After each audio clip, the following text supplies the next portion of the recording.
So I picked the lane with the least amount of bumps. I hope.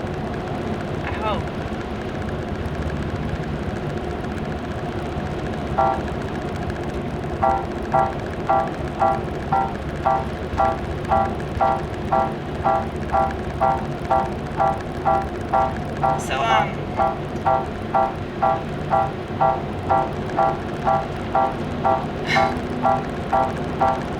it's always hard for me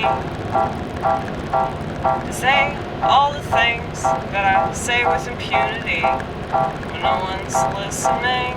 I'm so used to nobody listening. I can sing so much better than this, I promise. But sometimes I just don't feel up to it. Sometimes I want to sound like shit, cause I feel like shit.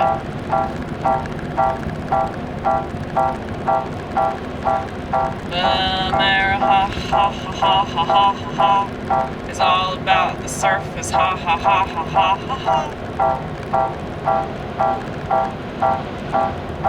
And that's why everyone is a liar. That's why nobody seems to understand anything.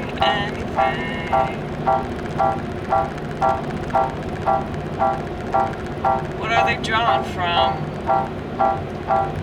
When everything is polluted, everything is convoluted. So, what's reliable? What's reliable? What's reliable? God.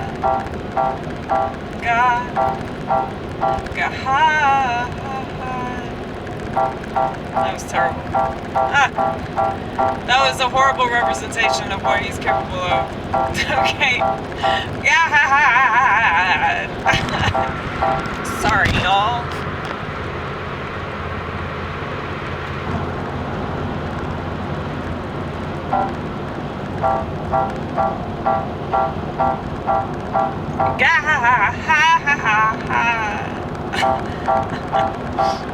Sorry, I'm just making it worse.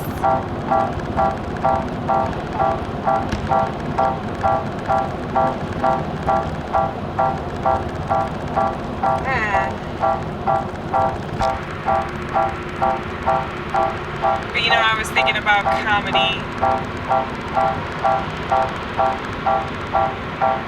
And there was this woman tonight who performed,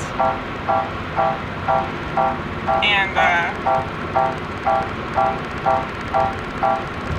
I hate this. I absolutely hate this, because I try not to judge a book by its cover, but let's just say the cover is usually correct. And I don't want that to be the case. I never want that to be the case, so I always give that person the benefit of the doubt that they're not going to be stereotypical. But unfortunately, I have wishful thinking. Okay? So there was this woman that I saw tonight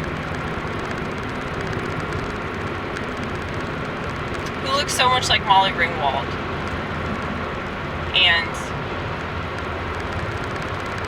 she went up there and did the most generic comedy. And you know, every single time I see generic comedy, I tell myself this is the most generic comedy I've ever seen. But it really isn't, because there's always somebody else that's better. Okay? Don't ever think that you've met the most boring person, because maybe the next day you'll meet somebody even more boring. Okay?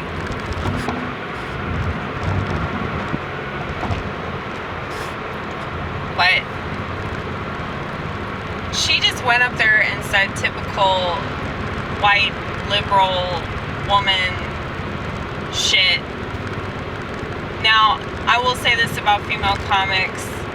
The reason why they suck, the reason why they will always suck, is because you can't forget that they're female. Okay? The only reason why I'm any good is because people can forget that I'm female. And I know that that's the case because John Hickok essentially confirmed that.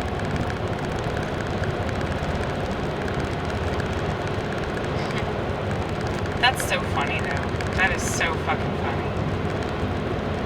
So, a couple years ago, he asked me, as a trick question, he asked me who the funniest comic in Nashville was, or the funniest female in Nashville was. And I said, me. And he was like, I didn't even think of that. And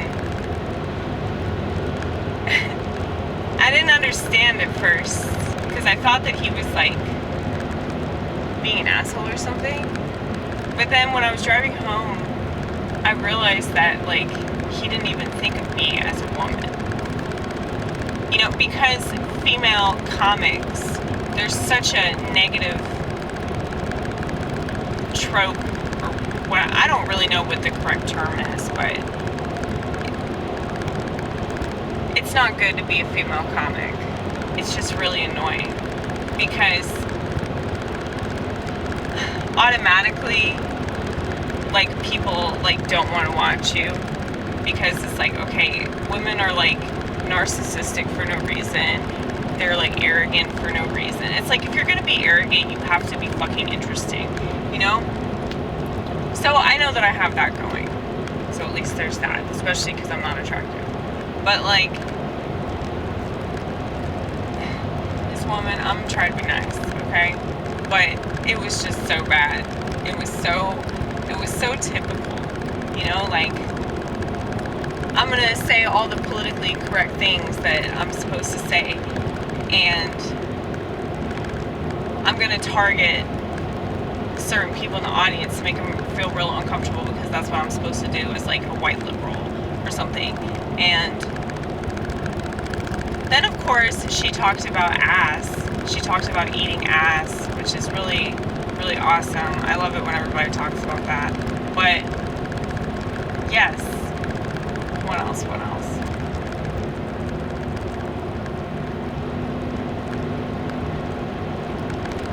And she talked about how it was like the end of the world. She's secular, so I don't know what she's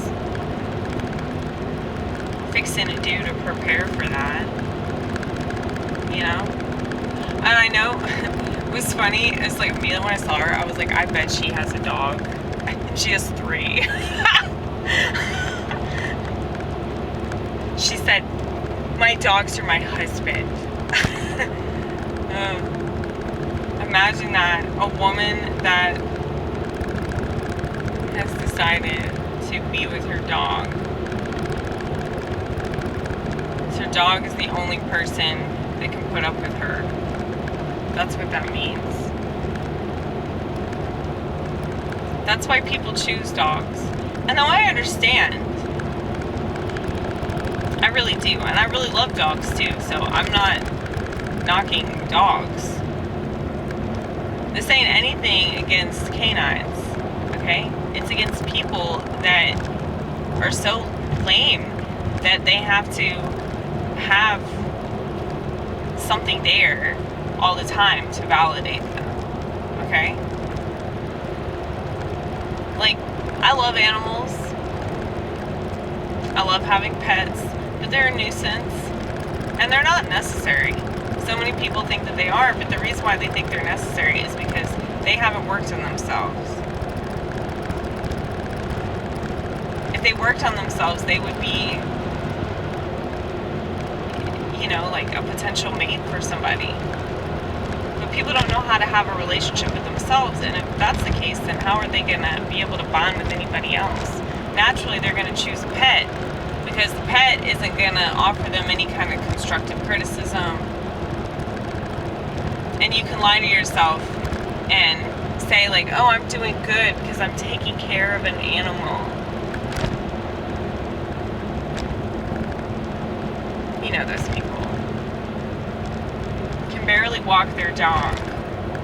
I can never understand, like, why do you have a dog and you don't want to walk it? It's lame. It's good for you too. It's good for you and the dog to go out, get your exercise. I used to love walking my roommate's dogs. Because it's good for me.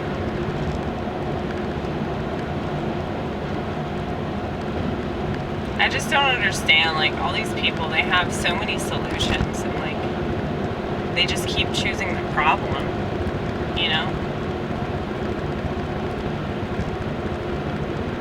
It's like the reason why all this secular stuff isn't working is because it's not supposed to work. You've shunned the one thing that does work, and now you're choosing all of these failures. You're choosing all of these options that aren't solutions.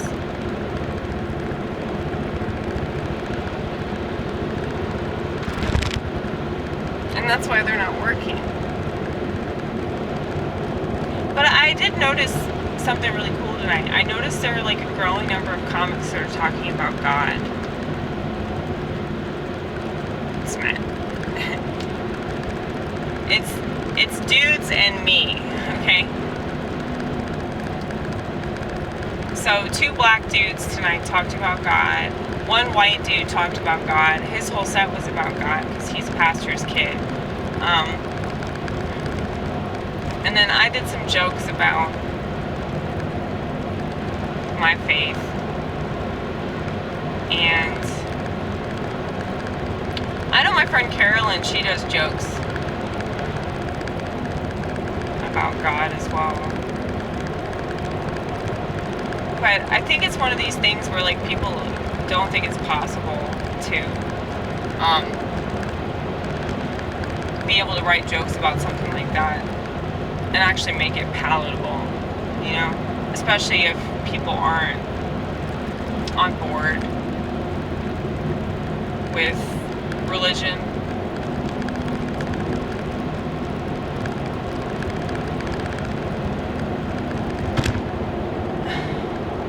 Like, people really are, like, kind of grossed out by it, from my understanding, because it's just easy. It's an easy thing to make fun of,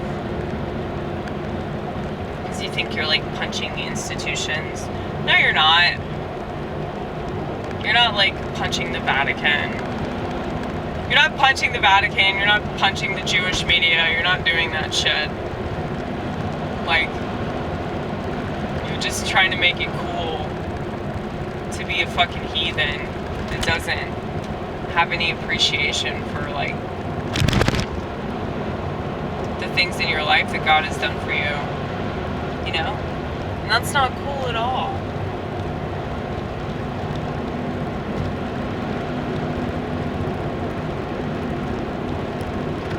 But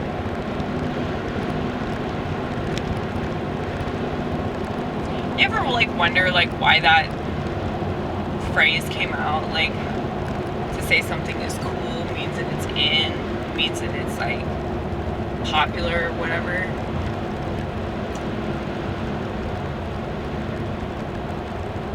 But, like, usually the stuff that's popular will land you in hell. Do you think that whoever came up with that lingo was doing that on purpose? Was that yet another Jesuit that came up with that term? Have them call each other cool, because they're all gonna rot in hell. That'll be funny. That'll be really, really funny. I just pretend that I'm, like, in the elite, and I pretend that I'm a horrible person that wants to control the world, and I get, you know, magical powers by making people think that they're of a particular persuasion because of thoughts that they have and feelings that they feel, but it's actually just me, and I'm just controlling them, you know? I pretend that I'm a sociopath, and I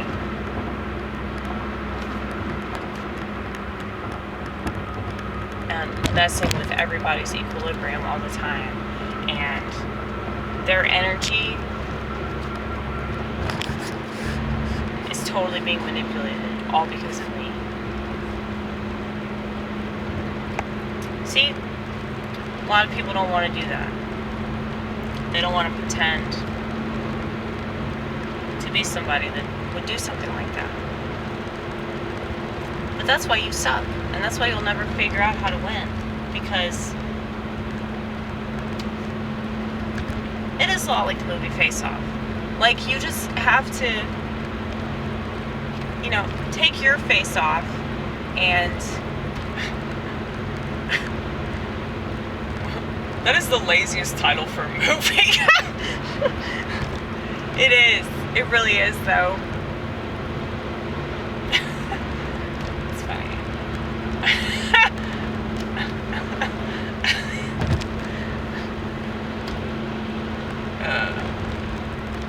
That would be a funny thing to run with. You should watch that movie. I feel like you should watch really bad movies just so you could write more jokes. You know? Because I feel like you need lighthearted material since everything that you write is like so depressing. Well, I have a really dark perspective. But you know, tonight, the very first joke I did was a stupid fucking joke. Like a laffy-taffy kind of joke. And I'm sure that somebody else probably came up with it, but they weren't stupid enough to write it down. But I wrote it down because I thought it was so cute. But I realized, you know, my reaction to myself is usually the funniest thing that I do. But I am feeling a little bit more comfortable up there. I just don't want to get it into my head. Because whenever I get it into my head, I'll lose it. You know, it's like humility. Humility, empathy, making vows. You know, you can't make vows. That's fucking stupid.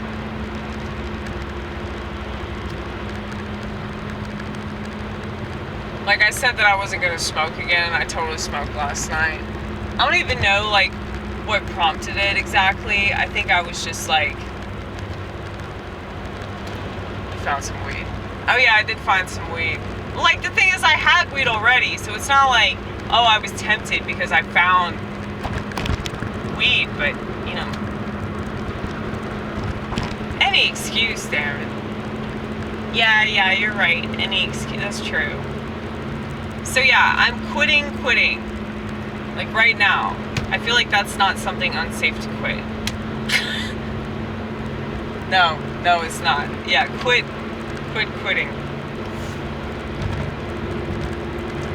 Because it doesn't work anyway. But the last time that I smoked marijuana was on New Year's Eve. And so I was trying to make a thing out of it, like quitting on New Year's Day and not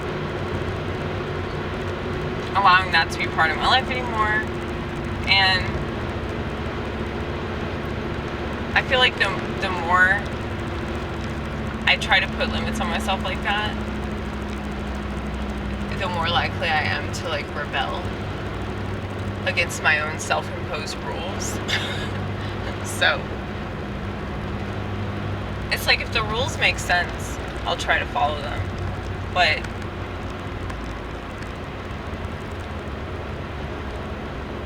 I feel like I just need to, like, let God take that and not worry too much about it, because it's just like,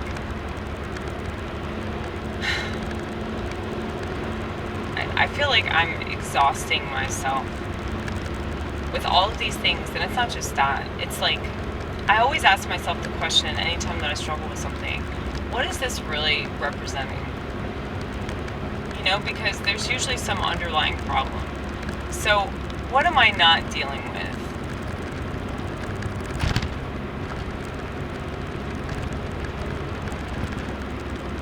I mean, it's obvious why people smoke pot.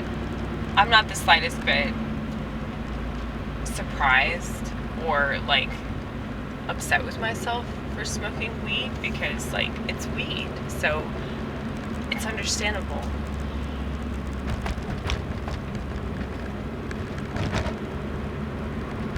But I'm asking myself the question, what what is it about me that feels the need to quit things and make these declarations? You know, and everybody does that. Everybody does that over New Year's. We do that like every 3 days. Okay, so we get excited about things and we're like, we're going to do this, we're going to start doing this, and we're going to stop doing that. And, you know, we have all of these really amazing resolutions for ourselves that very rarely do we actually live up to them. Which is why I keep reading over and over again about how, like, making vows is bad. You should not make vows under any circumstance, especially invoking the Lord's name. So, to swear to God that you're going to stop doing something, I mean, that's obviously taking his name in vain. But, you know, I'm stupid. I'm setting myself up for failure. I'm setting myself up for disappointment. And it really doesn't matter anyway. Like, it's not something that I need to talk about. And so, I just wonder, like, if my voice, if my spoken word, my verbal expressions, are they, you know, running me into the ground? These are valid questions, I think.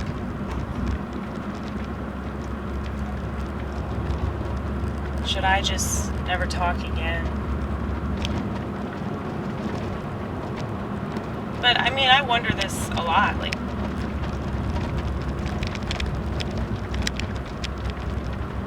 how many times do I screw myself because of things that I say that I think are important? And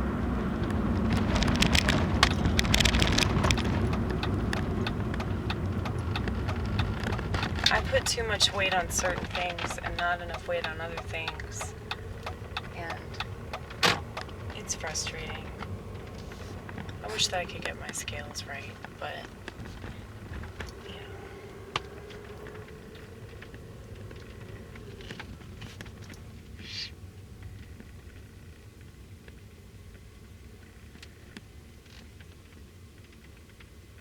I think I'm just used to, like, having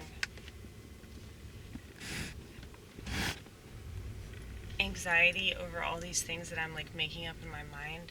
So whenever something actually does happen that's really bad, I don't care about it. You know? Because, like, I've spent all this time obsessing about something that's not even happening. So it's almost like I'm preparing myself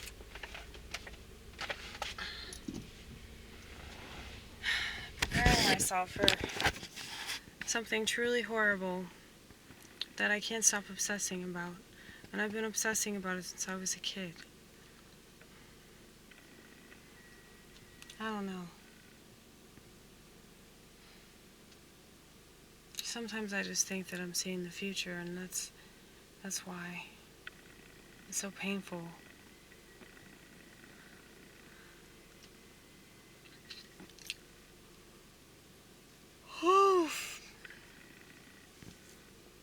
You know what's crazy? I definitely have a mustache.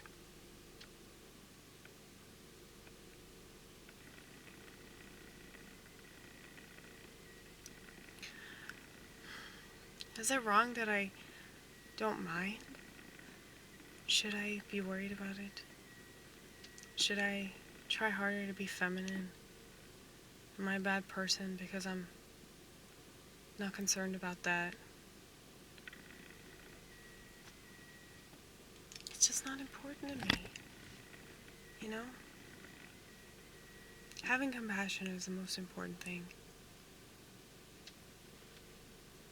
That's the most feminine quality.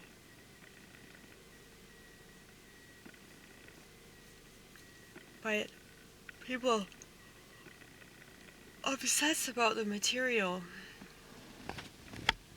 So if they're obsessing about the material, it only makes sense that the natural would fall by the wayside.